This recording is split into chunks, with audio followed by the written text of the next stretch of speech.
আমি বিদেশ থেকে আইছি, আমার ভাই তো টেকা তুলতাম করি। আমারে বিদেশ কোনো দৌড়া দেন না, খালি তারিখ করে, তারিখের কোনো শেষ নাই, মনে হয় 1000 তারিখ করছে।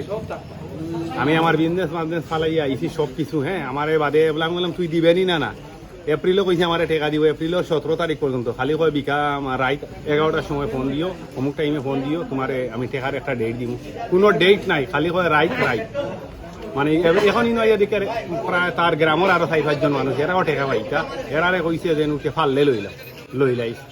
এরাও 2-4 জন বিদেশ থেকে আইসুন, ইকান কইল হেনে আমার ওলা ভাই বিশা দিত কইয়া আজ 4 বছর 4.5 বছর হয়ে গেছে গিয়া 23 লাখ টাকা নিয়েছে আমরা 2 ভাই।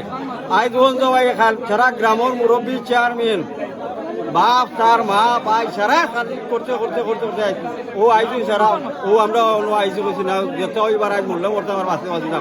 আমি থানাত গিয়া পয়সা দিয়া গাড়ি যাওয়ার আমার পয়সা নাই। আমার ইলা অবস্থা বন্ধ কাম করিয়া বাদ খাইয়া আমার সারা বিচা বেশি।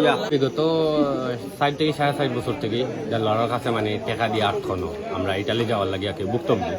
অনফিসে যত দেখা সবও ভুক্তভোগী। বিগত 4 থেকে 4.5 বছর থেকে আমরা আটানি হয় যে আমরা বিচা হয়েছে না করতে গিয়ে তাই আমরা বিগত অনেকদিন তারিখ করছেন যে টেকা দিলাই ও মাসো।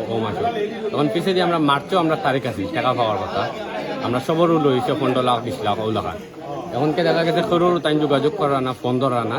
এর লাগে আমরা এখন তো সব একত্রিত হইয়া থানা বাড়িতে আইছি যে আমরা এখান থেকে এখন আমরা পাওনা আমরা বুঝিয়া যে সময় তাই আমরা বুঝাইয়া দিবা যে তোমার তানো পাওনার টাকা তুমি তাই পাইছো, এরপরে আমরা তানোর বাড়ি ছাড়বো। এরা গণত আমরা তানোর বাড়িতে আমরা অবস্থান নিব। এমন একটা সিচুয়েশনে পড়ছি, মানে মাতিয়া বুঝিয়া তোদের কইতে পারতাম না। আজ 4 বছর দিয়ে আমরা মনে করিল আইজ দিমু, খাইল দিমু, জানুয়ারি দিমু, ডিসেম্বরে দিমু, অক্টোবরে দিমু, ও এরকম অবস্থা। মনে হলো ফোন দিলে মনে করিল একবার হইলে ফোন ধরবা, একবার হইলে ফোন ধরো না, বুঝছো নি? এরকম আমরা মনে করিল এখন না পারিয়া না মানে ধৈর্যর কোনো সীমা নাই। মনে করিল ও আমরা পর্যন্ত আমরা বাড়িতে এসেছি। আমরা এসি দেলারের বাড়িত আমরা টেকা পাইতাম। আমার ছোট ভাই এখন ছোট ভাই টেকা পাইতাম। আজকে দীর্ঘ 4 বছর থেকে আমরা গুড়ানি এর বিভিন্ন ভাই মানে চক্কর দেওয়ার আমরা কোনো টাকা পয়সা দেওয়ার কোনো কথা হবে না, খালি ডেইলি একবার তারিখ করে, প্রতি সপ্তাহে 1টা তারিখ করে। আজকে 4 বছর থেকে তারিখ করে, বুঝছেন? তো আমরা আজকে সারা আইসি যত মানুষ টাকা এনে দেখা 1000 মানুষ আছে, মানে মানুষ সারাদিন থেকে আসর পর থেকে মানুষ আছে, আসর পর থেকে মানুষ আছে, এখনো আসুন মানুষ। আর আমরা ইনশাল্লাহ তাকমু যত সময় পর্যন্ত এক সমাধান দিচ্ছি না। আর এ মানুষের আমরা টেকা নিয়ে বাসা বাড়িও করছে, অনেক জায়গা বাসা বাড়ি লইছে, এরকম করে, কিন্তু আমরা টেকা দেন না। আমরা এটা সমাধান না পাইলে আমরা ইনশাল্লাহ থেকে যাইতাম না। আর আমরা প্রশাসনের দৃষ্টি আকর্ষণ করি, আর প্রশাসন আজকে আইয়া গেছে কেন কইছে প্রশাসন তার পকেটের তুলে তখন পকেট দিয়ে প্রশাসন লইলায় কয়েকবারও কইছে। এখান এই এলাকার মানুষ জলটুক ফাড়ি বোর্ডের মানুষ বলে তার বগলর তুলে তখন ওটাও কইছে। কিন্তু মানুষে শুনছেন সব মানুষে ভিডিওত বা অনেক মাত্রায় প্রায় মানুষ 60-70 মানুষে শুনছেন সবের জিজ্ঞা করকে আপনি কইছে। এরকম শক্তিশালী মানুষ যদি তাকে জলটুক বা বিনিদার টানা মানুষের কাছে আমি ওখানে কইম আপনারা সবে ওটা দেখক আমরা যে আমরা টেকা যে পাইতাম, আপনারা একটা বিচারের আওতায় আনক্কা দরিয়া আনক্কা। প্রশাসনের চাইলে এটা কোনো ব্যাপারও নাই। আসলে আমরা বর্তমানে আছি জলডু ফাড়ি বোর্ড মিস্টার দেলওয়ার হোসেনের বাড়িতে। ওনার ভাইয়ের নাম হচ্ছে কাউসার, উনি ইতালিতে থাকেন। উনি হচ্ছেন বর্তমানে বিয়ানীবাজারের মধ্যে শ্রেষ্ঠ দালাল। বিষয়টা হচ্ছে উনি শুধু 1-2 নাম, মিনিমাম শহর উপরে মানুষের কাছ থেকে অনেক টাকা পয়সা নিয়ে বিদেশে যাওয়ার নাম করে অনেক প্রতারণা করতেছেন। আজ প্রায় 4 বছর হয়ে গেছে। উনি এখন পর্যন্ত মানুষের টাকা বুঝে শুনে দেওয়ার কথা বলে অনেক তারিখ করার পরেও একটা তারিখেও উনি উপস্থিত না হয়েও একটা টাকাও উনি কারো মাধ্যমে দিতে পারেন নাই। সো এই যে একটা পেরেশানির মধ্যে আমাদের সবাইকে ফেলেছেন, এর কারণে দেখা গেছে অনেকের ঘর যাইতেছে, অনেকের ফ্যামিলি বিনষ্ট হইতেছে, অনেকের বাবা হার্ট অ্যাটাক করতেছে, অনেকের অনেক ধরনের ফ্যামিলি বিভ্রান্ত, অনেক প্রবলেম হইতেছে। তো উনার কাছে একটাই রিকোয়েস্ট থাকবো মিস্টার দেলোয়ার মিয়ার কাছে যে উনি যত সম্ভব পারেন উনি মানুষের টাকা বুঝে শুনে দেওয়ার জন্য আহ্বান জানাবো। এবং বিশেষ করে এই বিয়ানীবাজারের প্রশাসনের দৃষ্টি আকর্ষণ করছি, আপনারা যদি এই বিয়ানীবাজারের কর্মকর্তা হয়ে থাকেন অরিজিনালি, আপনারা এই নিউজটা যদি আপনাদের কাছে পৌঁছে আপনারা মানুষের এই ভোগান্তিটা যত দ্রুত সম্ভব আপনারা এইটা সমাধান করেন।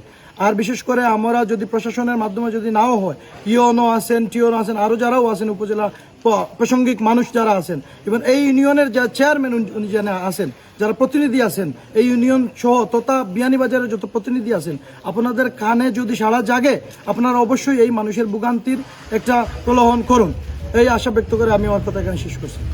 না ও আমরা বলছে ও কালকের কথা ও সাড়ে এক লগে দেলোয়ারে আলাপও করছে ওর ফ্যামিলি আছে আপনি ওরা কি বলে বাদে আমরা ব্যবস্থা আমরা তো আছে এখন শুনেন আমি বলি আমরা তো আইনি ব্যবস্থা আমি কি কথাটা বলছি বুঝছেন এই জিনিসটা এখন আমি মনে করি চেয়ারম্যান সাহেবের দ্বারাও সম্ভব না আমার দ্বারাও সম্ভব না কথা বুঝছেন এখন আমরা যদি এই জিনিসটা আবার করতে চাই তাহলে এই অনুসারেও বলবো চেয়ারম্যান সাহেব বলবো যে আমি আপনার যে কথা বললাম ঠিক আছে তাহলে আপনি এটা করার কারণে হয় না আর একটা ঝামেলা আমি করতে গেলে ওই রকম প্রশ্নের সঙ্গে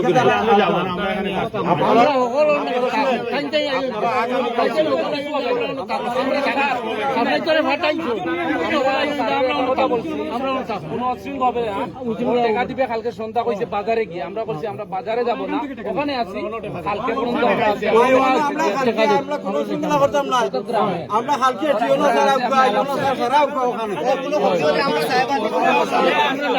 এই শুনেন আপনাদের যে সমস্যাটা এই সমস্যাটা বিশেষ করে আমি উপলব্ধি করতে পারছি ঠিক আছে উপলব্ধি করতে পারলেও অনেক সময় অনেক কিছু পারা যায় না ইচ্ছা থাকা সত্ত্বেও পারা যায় না কথা বুঝছেন আমার মনে হয় আমি যে কথাগুলো বলছি চেয়ারম্যান সাহেব যে কথাগুলো আপনাদেরকে বলছে আপনাদের ওইটার মধ্যে থাকাই আমার মনে হয় সবচেয়ে ভালো হবে যেহেতু বিষয়টা ইউনূস স্যার এবং ওসি স্যারের নলেজে আছে আপনারা কালকে যান চেষ্টা তো অনেক করছেন আর একটু দেখেন অবশ্যই আপনাদেরকে ভালো একটা পরামর্শ এটা তো আপনি আমাদের বলছেন ধন্যবাদ আমরা তো এই পথ যাব কিন্তু ওরা যেহেতু আছে ওদেরটা আপনি সারে ফেলেন ওরা কি বলে ওরা কি বলে আপনারা সাক্ষী রেখে বলে আমরা কালকে টাকা দিয়ে দিব তাইলে আমরা আর কেন যাবো মামলা ওরা তো এটা বলতেছে